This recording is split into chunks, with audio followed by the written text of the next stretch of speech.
There we go. Fish on. Oh, good one too. Good one. Quite a large fish. Oh my.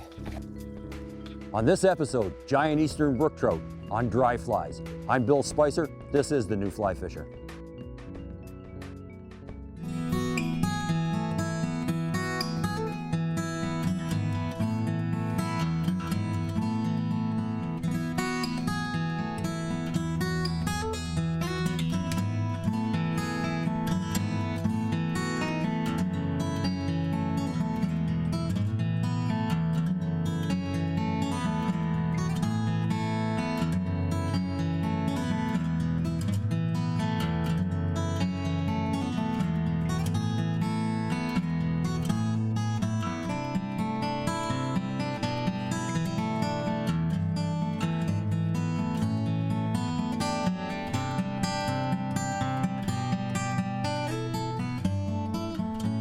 The New Fly Fisher has been made possible thanks to Newfoundland and Labrador Outfitters Association,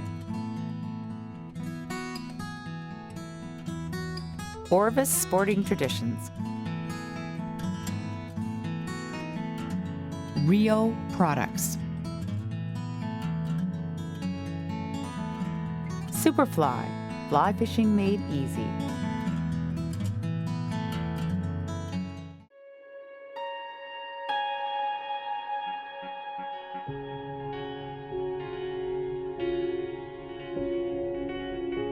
On this episode, the New Fly Fisher crew is 60 miles to the south of Goose Bay, Labrador, at the headwaters of the renowned Eagle River at Eagle River Trout Lodge. Strategically located at the narrow section of the river, moving water directly in front of the fishing lodge yields huge eastern brook trout and northern pike. Within a short distance of the fishing lodge, anglers can fish virtually any type of water they prefer.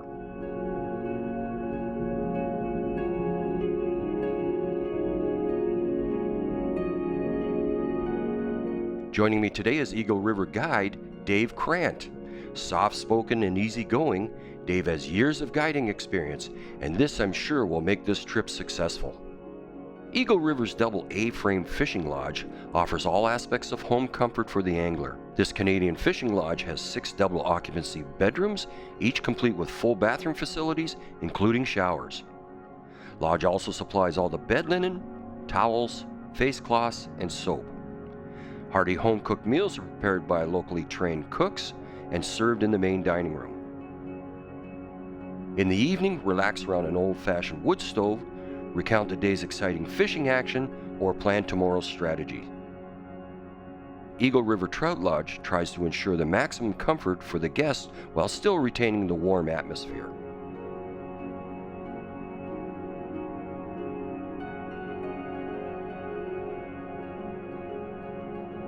The insect hatches on the Eagle are quite healthy. Both mayflies and caddisflies can hatch at the same time. On this particular trip, the caddisflies were more abundant. One effective technique used when caddis are hatching is to hold the rod high and twitch the tip. This will make the fly skitter across the surface of the water, similar to a hatching caddis. Got him. Got him.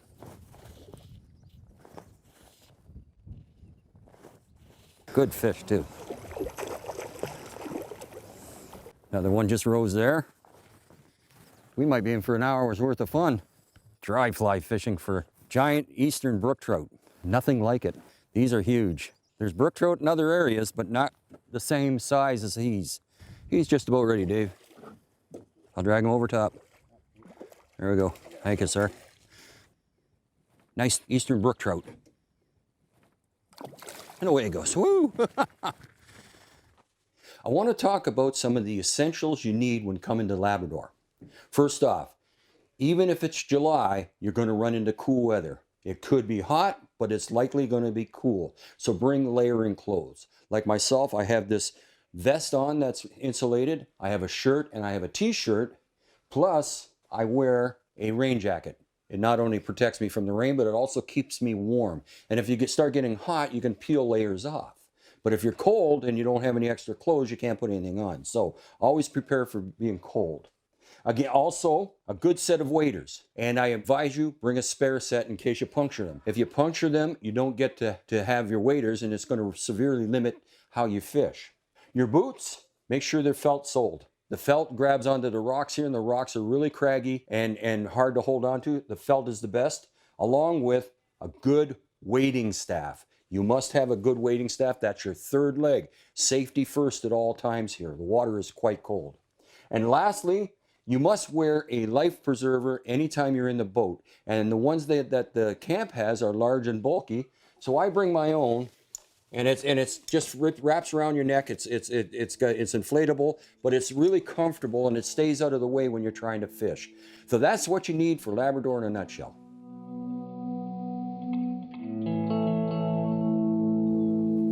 Got him. When the hatch is on, the hatch is on. That's not bad. It's a pound and a half, maybe 2 pounds. Oh, it's a better fish than I thought. This is a nice fish. Casting, you see a rise, you try to figure out which way they're moving, because they're cruising in this calm water here, taking caddisflies. And when you figure which way they're moving and give it a couple of twitches, because caddisflies don't sit dead, they move on top. Oh, that's a decent fish. Got him. About a pound and a half, 2 pounds. But on a dry fly, that's incredible.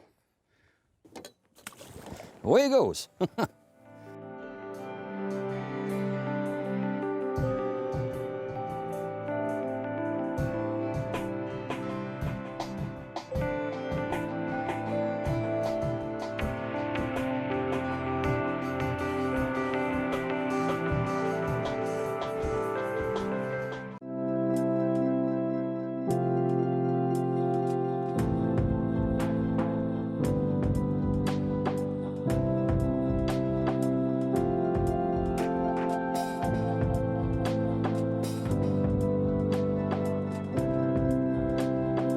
It's a lovely place to bring your wife. I'm having a great time, but I love to fish, and I caught my first big brookie on my fly rod. Well, I'm not really that good at fly fishing. I have only fly fished for probably, 5 or 6 years, so I'm better with a spinning rod. And I've really found it good because I can cast against the wind or whatever, or against the tide, and it really works out good. The next day we took a very long boat ride to a decommissioned armed forces base and to what is called the military pool. Okay, and I figure with this wind, they're laying in that channel. There's a laying on the bow, and they're most likely, yeah. Okay, well, let's give that a try then. Okay, Bill.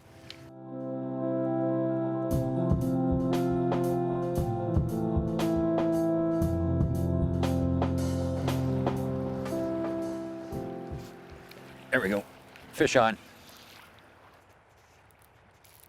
There we go. This feels like a decent fish, too.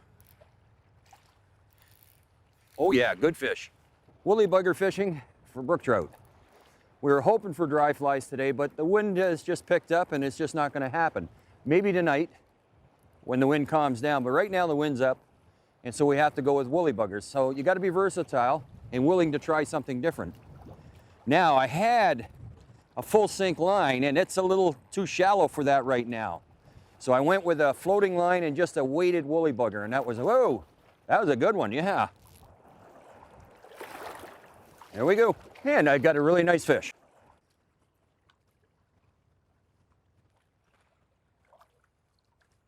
There we go. And my special glove. This is made from the same mesh that my net is. It's a catch and release mesh. It doesn't hurt the fish at all. So. Now that's what I call a giant eastern brook trout from Labrador on a woolly bugger, but right now like I said, we were hoping for dry fly fishing, but that's not to be. Winds are dictating what we're doing today. So I'm gonna let this guy go, and away he goes. The fish are biting. It's just a little difficult to cast because the wind's right in my face. So just do your best you can, cast sideways, cast down, right directly at it. And if you know how to double haul, it'll help.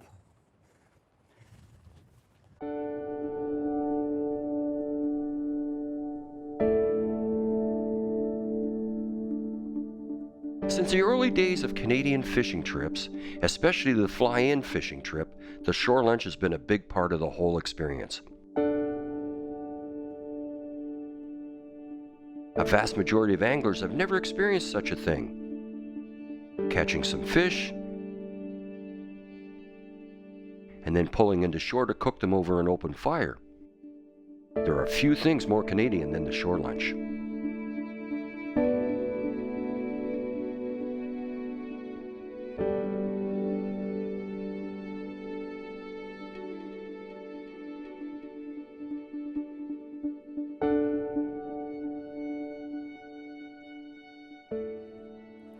Oh, missed them. Did you see that one? Whoa.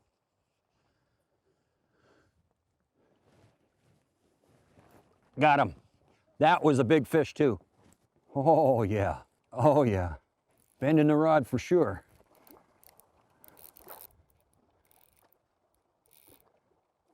I'm not saying much, folks, because I'm concentrating on what's happening here.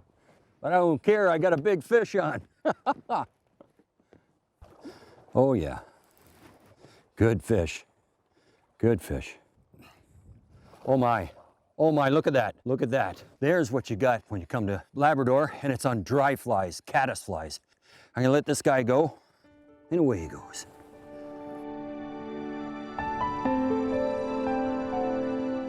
There's terminology that you should know when coming to Labrador in order to understand what your guides are telling you. First is a rattle. A rattle is a large section of the river that has large boulders and a lot of small boulders beneath the surface. That's called a rattle. The next thing that you got to know is tide. Tide is actually the current speed. They'll say go fish in the fast tide or fish in the slow tide, and that just means the speed of the current. And then the third thing is a steady. A steady is steady flowing water with no visual markings. It's just one flow of water. That's called a steady. So if you remember those three terms, you'll know what your guide is telling you.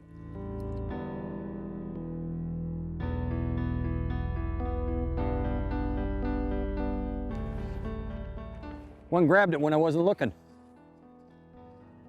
Ha! Go figure that one. You just never know when it's going to happen. Oh yeah, good one. I was looking upstream for my next place to cast, and the fish hit.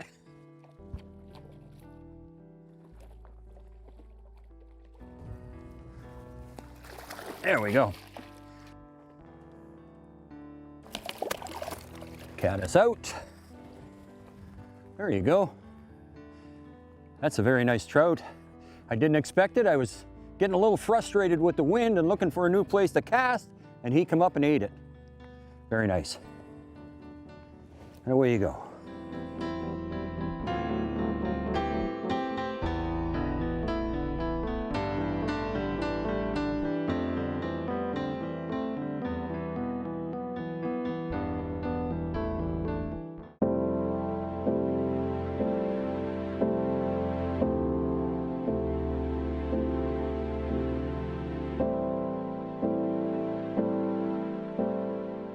The cook usually got her own menu. She got a turkey dinner for Sundays, ham and scallop potatoes for Mondays, steak nights. We got codfish, Newfie codfish, and we goes out for shore lunches during the trip. And we have chicken, pork chop. If we don't have it, you don't need it, sir. The next day, we traveled back to the flower pot run. I was really excited as the fish were rising there. We've just arrived at the flower pot pool, which has been the most productive pool that they've had this week. And before I dive in and do what I did the other day, I'm going to observe. It's really important that you observe first. Don't just go in because yesterday it worked here. There might be fish close to shore, you don't know. So have a look. We've seen a couple of rises. They're more out in the middle. That tells me that the hatch is just beginning. So I'm going to keep my eye out. I'm going to wade real carefully and not try to disturb the water. So this is what you first do when you first come to a hole. Don't just barge in. Have a look first.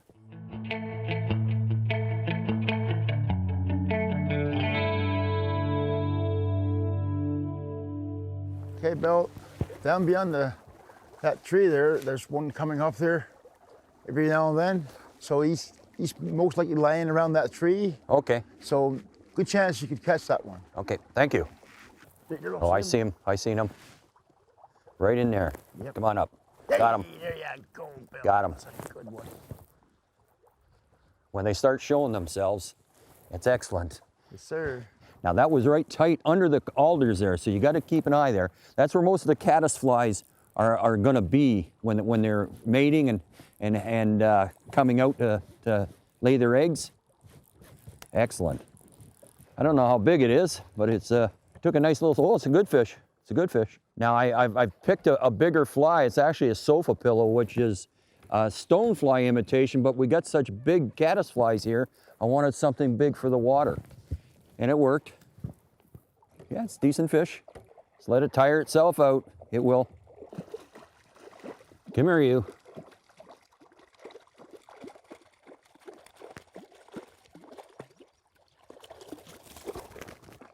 There we go.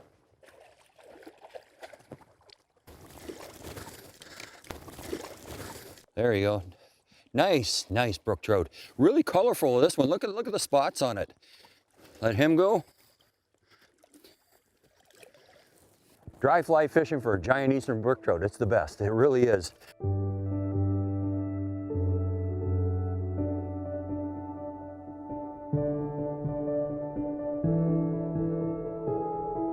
The hatches on the Eagle River are heavy and all sizes can hatch at the same time, so dry fly suggestions are elk-haired caddis in all sizes, Goddard caddis in all sizes, and when fishing subsurface, woolly buggers in black and also in white worked really well. Don't forget to bring some mouse patterns for the times when the trout are aggressive.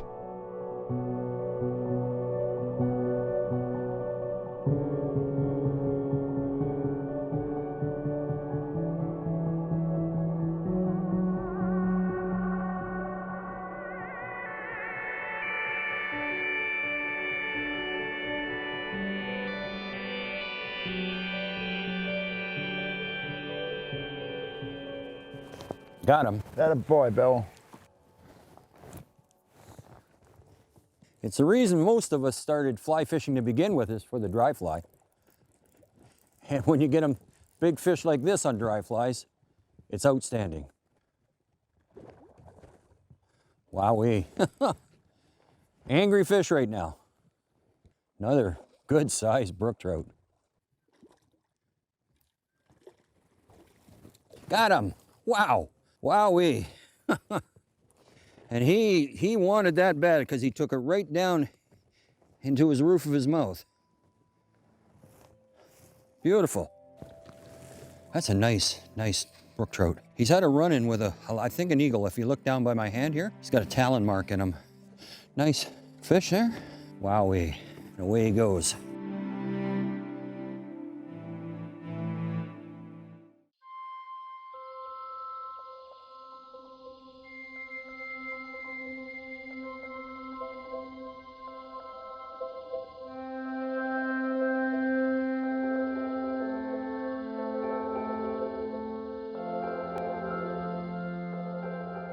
The hatches I've seen here are 3 or 4 different kinds of caddisflies and mayflies.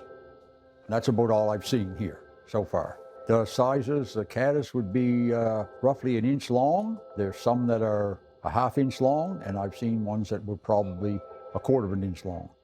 The first week I had 15. This week so far I have 18. And the biggest one I would guess would be 6 to 7 pounds. It was time to leave, but I said just one more cast. What a surprise I got.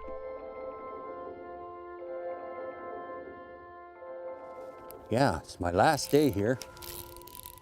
And we come back to the flower pot where all the action is. And I've got myself another nice fish. We had to move a little farther down. They're in deeper water for right now, I think because of the bright sun.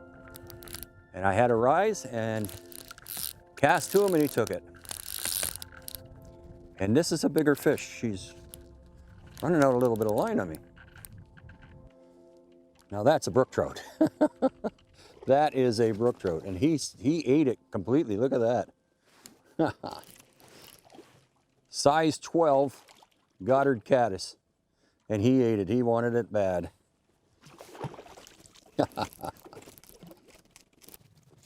Oh my God. Oh my God, this is a big fish. Now, this is a super duper heavy fish. Oh my, what a great fish. Wow, isn't that something? That's at least 6, maybe a little better. A little better than, oh my goodness, what a great fish. And away he goes. Wowee. Well, I've had a wonderful time this week at Eagle River Trout Lodge. I'd like to thank them for inviting us to come. Ivan Keeping for hosting us, and Dave Krant for guiding us and guiding us well. For more information on this show and others in our series, visit us on the web at thenewflyfisher.com. From all of us here at The New Fly Fisher, thanks for joining us. Tight lines, we'll see you next week. The New Fly Fisher has been made possible thanks to Newfoundland and Labrador Outfitters Association, Orvis Sporting Traditions, Rio Products, Superfly, fly fishing made easy.